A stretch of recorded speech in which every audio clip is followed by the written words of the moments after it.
As much as we all like to rip on men, this is time to take some accountability.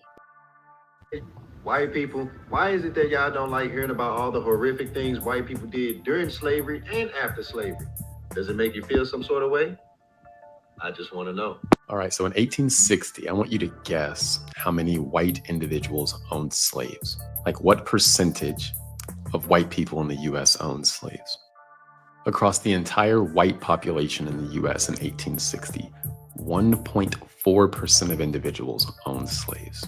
And I find this interesting because I rarely hear anybody talk about this. In other words, 98.5 to 98.6 out of every 100 white people did not own slaves. So my question to many Black Americans is, why do we continue to act like it was 100% of white people who owned slaves and all white people are responsible for it? Like you'll see many Black Americans that love to talk about this history and get all, and they don't want to tell you this and they don't want to tell you that, but these same people conveniently leave out that the vast majority of white people did not have slaves. On top of that, many Black Americans act like there was not a civil war fought over slavery. The Civil War was fought over slavery, and over 300,000 male white Union soldiers died in this war. So in essence, there were whites who were fighting to keep us enslaved, and there were whites who were fighting to free us. You ain't lying. But it seems like most Black Americans only tend to want to focus on the white Americans who wanted to enslave us. And they treat all white Americans as if they're part of that group, when the reality is clearly they're not and they weren't. Again, only like 1.4 to 1.5% of white individuals in 1860 owned slaves. So again, my two questions as of right now would be, why are we acting like all white people owned slaves and supported people owning slaves? And the other question is, why do we act as if there was not a civil war fought by white people to free us from being slaves? Because in 2025, there's more power in being a victim than actually showing true strength. These are the days of our lives. At what point will the blacks stop begging and blaming? Begging? And blaming. Who's begging? The blacks. I don't know who's begging. For What are they begging for? reparations? Arguing that we deserve reparations and affirmative action. When will they stop begging? When you give it to us. And what is it that you want? I want reparations. I want my money. You want money. Yes. Your money. I'm a foundational Black American. I want money for what my ancestors went through. And how much do you want?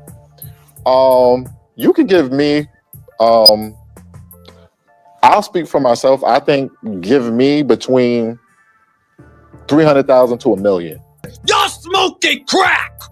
Something is wrong with you people. You personally want 300,000 to $1 million Yes. of your reparation money. Right. And what did you do to earn that money? I was born, and I come from the lineage of Black American slaves. And we never got our reparations. They gave white slave masters reparation. Abraham Lincoln, who was a Republican, right? He gave white slave masters reparations and didn't give the blacks, who he so-called freed, he didn't give them any reparations. That doesn't make sense. Let's look at it this way. If the majority of Black people got their reparations of $300K to $1 million each, the dollar would be worthless and the US would be bankrupt. With those terms, would it even be worth it? Do you feel that systemic racism isn't real? Of course not. What can I do that you can't do? Name it.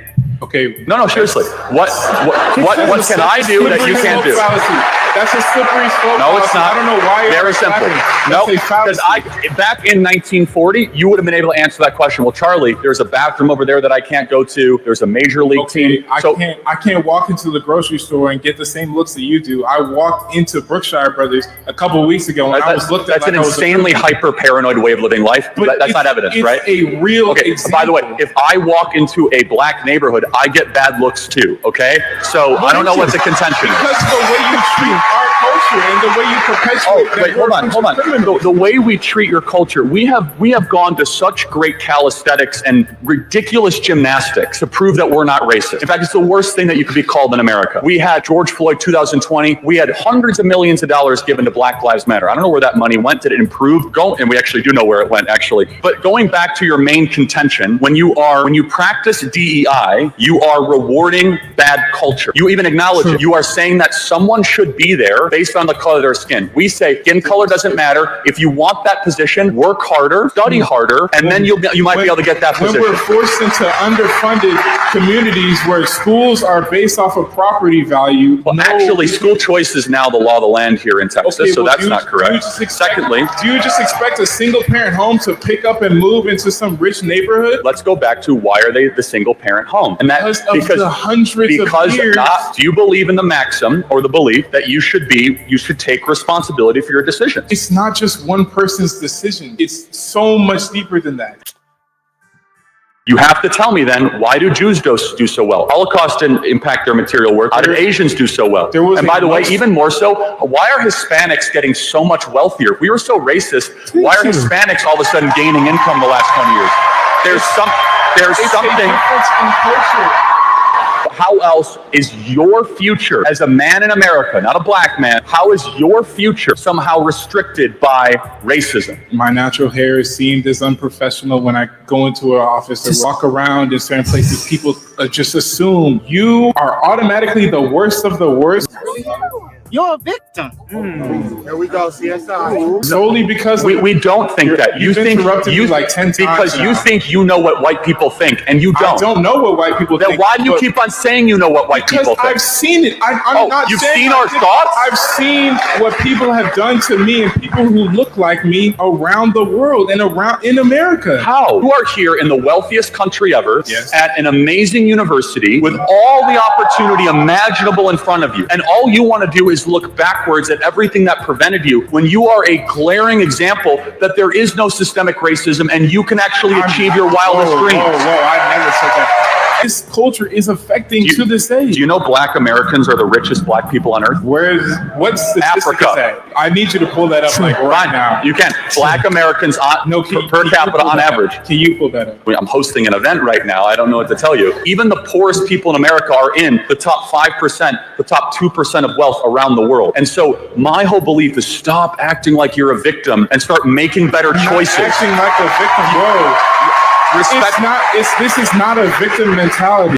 You sure about that? You sure about that? No, people say it to me all the time. It derogatorily. Yes. No, I think you're lying. Why would I be lying? So you're trying to tell me at this campus, did you report it to student services? I'm not. I have too much on my plate. So you're going to say at this campus, you're going to indict the moral character of Texas A&M. I'm not indicting the moral character. Oh, yes, you are. You're saying that. I'm indicting the moral character of one person or a few people. Oh, well, now it's one. So you heard it all the time, and now it's one. Gotcha. That I don't believe you. Now you resort back to a race hoax to make it seem as if the white kids on this campus are like racist and terrible. You say you're not a victim, but you stood there the whole time and blamed white people for everything. How can those two things exist? Oh, Charlie, here we are. Oh, ho, Riley. Hi, everybody. Talk right in the mic. You know, I've been hearing a lot of what you guys been saying and coming from your ivory tower, talking about how you can look down on whole entire populations of people and say, oh, these people, they're not worth this. All these people, they're not worth that. Who the are you? Who the gave you that agency? Well, I know it wasn't Jesus Christ. I'm Charlie Kirk, and this is Riley Gaines. You're the guy nice to meet you. I thought you were the guy from fucking South Park. Huh? I thought you were the mother Terrence and Phillip. That's who the I thought you were. Well, you seem pleasant. Are you married? Are you married? Was your mom married? Are you married? Because I got a call from the doctor. She missed her abortion. Hey, yo, what the fuck? You seem so sweet. Does anyone love you in your life? Charlie, you seem so stiff and white. Do you have a stick up your ass? You serious? Is there something wrong with being white? Charlie, is there something wrong with a stick in your ass? Is what I'm asking.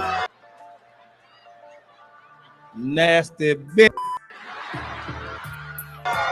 No, I'm enjoying this whole thing you got going on. Hey, Charlie, I'm enjoying this whole parade, this whole charade of American. I am enjoying all this bullshit. I love you, Charlie. You're the best comedian. You're the best comedian on. Do you want a hat? You're the best one. She wants a hat. Can you wear it? Brother, what's that? What's that, brother? USA! USA! USA! USA! Charlie, I love you! I love you! And you know what I think? I think you really want a big black your ass. Oh my God! For real. Real talk. And I know you're gonna dox me. I know you're gonna do your best. I know you're gonna do what you're gonna do. And you're gonna find out who the I am.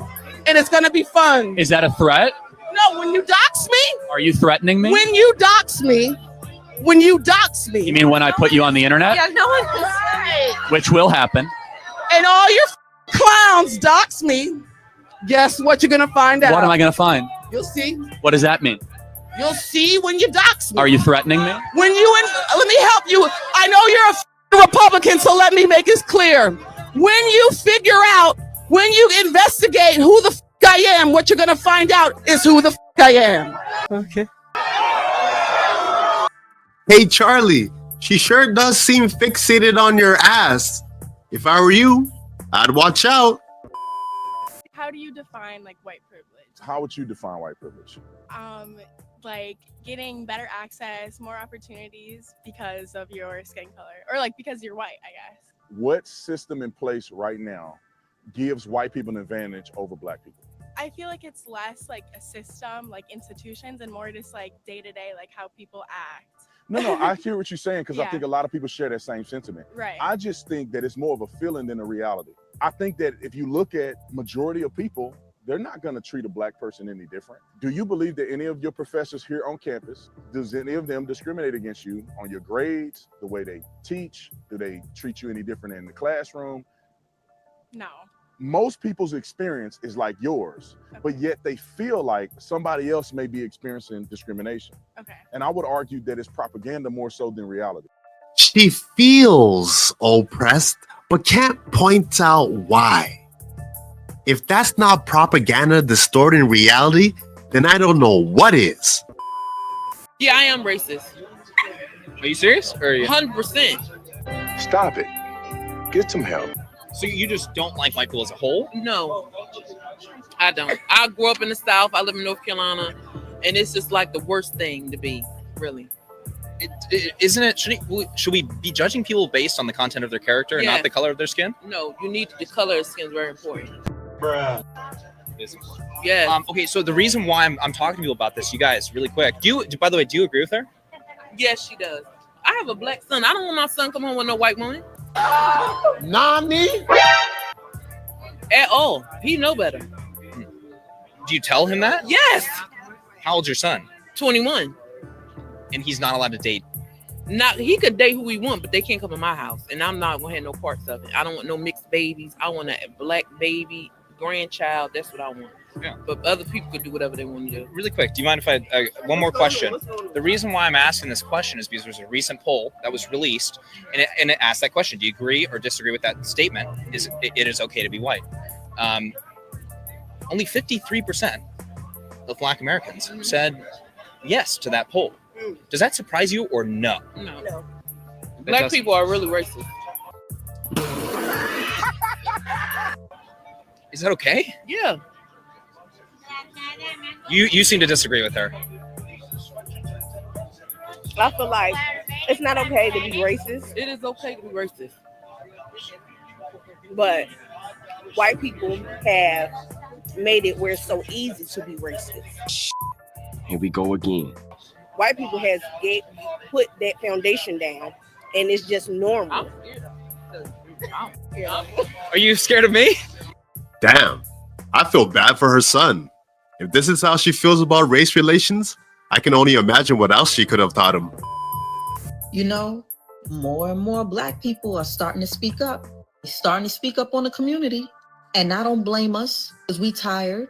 See, what a lot of people don't understand is that there's a huge difference between regular Black folk and ninjas. What is he doing? He's beginning to believe. Let me break it down for you. Ninjas want to stay in their horrible environments. They have no self-respect and no self-control.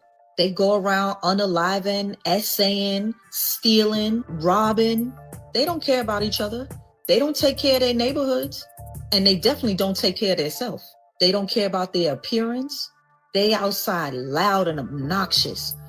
Bonnets and mink lashes, extremely long fingernails, sagging pants, smelling like an overwhelming odor of marijuana.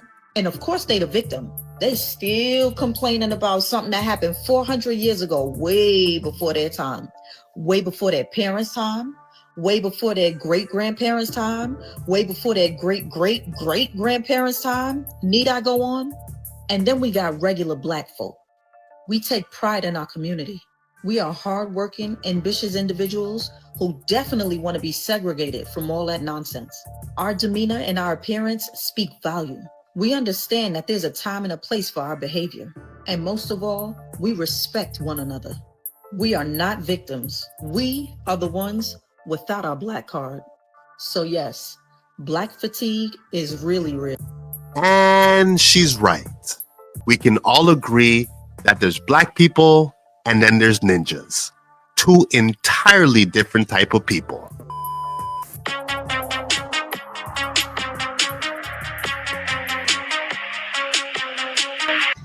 I thought they were so oppressed.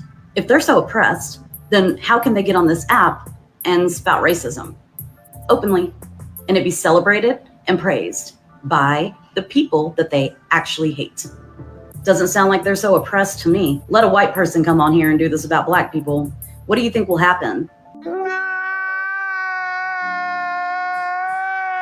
They'll find their home address, their work address, their spouse, their children, their dog's name. They would completely ruin that person's life. This is called fake oppression and Black privilege. There is no white privilege anymore. White privilege has been dead and gone for a long time. It's Black privilege now. This is proof. But we're tired of it. And I don't think this is going to be going on for much longer. There's a culture shift happening here in America. Thank you, Donald Trump. She's right. A culture shift has taken place. White people are proud to be white again. Can you blame them? You know what to do. Like and subscribe. Leave a comment down below. On to the next. That's what I call a chain reaction. Manifest my own destiny. Sex, drugs, and rock and roll. The perfect recipe. May they remember me. My words will live on. I'm guided by an energy, a flame. Hold it close to you. Check out my melodies. It's the media that's been leading you. I'll show you a thing. Misdirection, what's the message? They don't want you to win. As much as we all like to rip on men, this is time to take some accountability.